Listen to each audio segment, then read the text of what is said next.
प्रत्येक शहराची आपली जी सांस्कृतिक बैठक असते ती मुंबईची कुठेतरी हरवली असं सतत वाटतंय.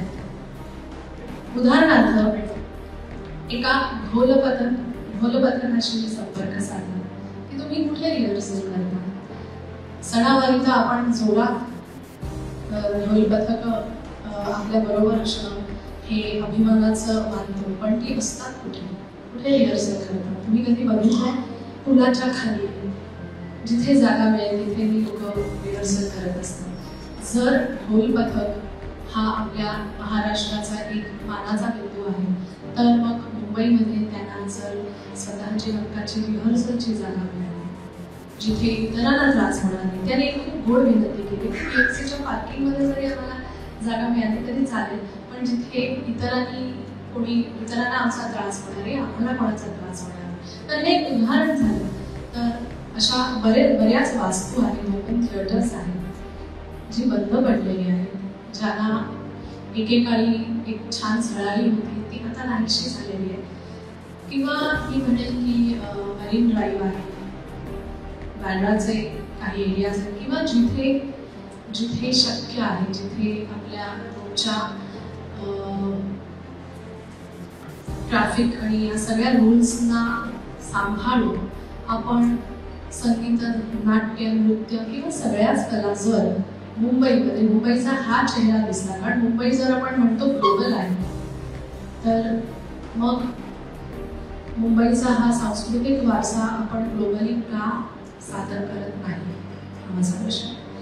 आम्ही एका न्यू जनरेशन सेमिनार करता. एक ईस्ट वेस्ट सेंटर आहे होनोलुलू, आणि त्या होनोलुलूच्या ईस्ट वेस्ट सेंटरला एक दौरा होता.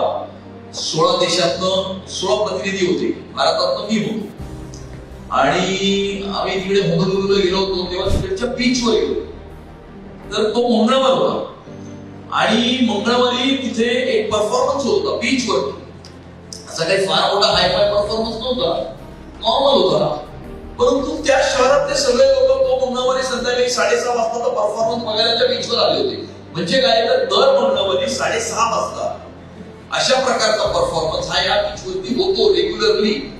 तेव्हा माझ्या मनात आपण असं मुंबईबद्दल सांगू शकतो का की दर बुधवारी बँडस्टँडला काहीतरी होतं, किंवा दर शनिवारी झूला काहीतरी होतं, किंवा आपण म्हणाल तसं मरीन ड्राईव्हला काहीतरी होतं का? तर नाही, असं नाही होत. कारण कोणी विचारच नाही केला, प्रयत्नच नाही केले. आणि म्हणून मला असं वाटतं की येणाऱ्या काळामध्ये जसं मुंबई महानगरपालिकेचं मेंटेनन्स डिपार्टमेंट आहे, तसं मुंबई महानगरपालिकेचं सॉलिड वेस्ट मॅनेजमेंट डिपार्टमेंट आहे, कचरा व्यवस्थापन. जसं मुंबई महानगरपालिकेचं गार्डन डिपार्टमेंट आहे, SWD डिपार्टमेंट आहे, स्टॉर्म वॉटर ड्रेन डिपार्टमेंट आहे, आणि अशा प्रकारची विविध डिपार्टमेंट, रस्ता डिपार्टमेंट आहे, रोड्स डिपार्टमेंट, ट्रॅफिक डिपार्टमेंट आहे. तसं मुंबई महानगरपालिकेचं आर्ट अँड कल्चर अशा प्रकारचं एक डिपार्टमेंट येणाऱ्या काळामध्ये मुंबईच्या महानगरपालिकेमध्ये असलं पाहिजे. कारण मुंबई महानगरपालिका म्हणजे काही फक्त तुम्ही रस्ता, गटार, पाणी, गार्डन एवढंच नाही ना. मुंबईकरांचं जीवनमान उंचावणे हे मुंबई महानगरपालिकेचं उद्देश हे असलं पाहिजे. आणि त्याच्यामध्ये एखाद्या शहराचं आर्ट अँड कल्चर, म्हणजे समजा असं का नाही होऊ शकत की मुंबईकरांना हे माहिती आहे की दिवाळी झाल्यानंतरच्या दरवर्षी दिवाळीच्या नंतर जो शनिवार येतो त्या शनिवारी बँड्रा बँडस्टँडला वैशाली सावंत परफॉर्म करतात. उदाहरणार्थ असं होऊ शकतं ना. आपल्याकडे असे अनेक आर्टिस्ट आहेत, जसं पोलिसांच्या पोलीस नाईटला अनेक फिल्म स्टार येतात. अनेक फिल्म स्टारना, अनेक सेलिब्रिटीजना, अनेक कलावंतांना, वेगवेगळ्या प्रकारचे कलावंत, कोणी थिएटर आर्टिस्ट असतील, कोणी सिंगर असतील, कोणी ऍक्टर असतील, त्यांना शहराकरता काहीतरी करण्याची इच्छा खूप आहे, पण त्यांना कोणी प्लॅटफॉर्मच देत नाही, किंवा कुणी त्यांचं सहकार्य घेतच नाही.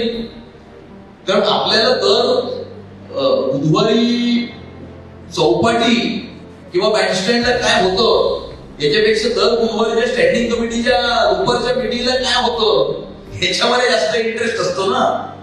आणि त्यामुळे स्टँडिंग कमिटीच्या बाहेर मुंबईच्या महानगरपालिकेने येणं आवश्यक आहे. आणि त्याच्याकरता येणाऱ्या काळामध्ये आपण खूप चांगली सूचना दिलेली आहे आणि मी या सूचनेला आता आमची एक आवाज म्हणणार आपण म्हणून आमची एक मोहीम चालू आहे. आवाज मुंबईकरांचा संकल्प भाजपचा. म्हणजे काय ना, आम्ही मुंबईकरांकडून सूचना या मागून घेतोय की तुम्हाला तुमच्या स्वप्नातली मुंबई कशी असली पाहिजे. आतापर्यंत काल रात्रीचा आकडा 2,50,000 सूचना या मुंबईकरांनी आम्हाला दिलेल्या आहेत.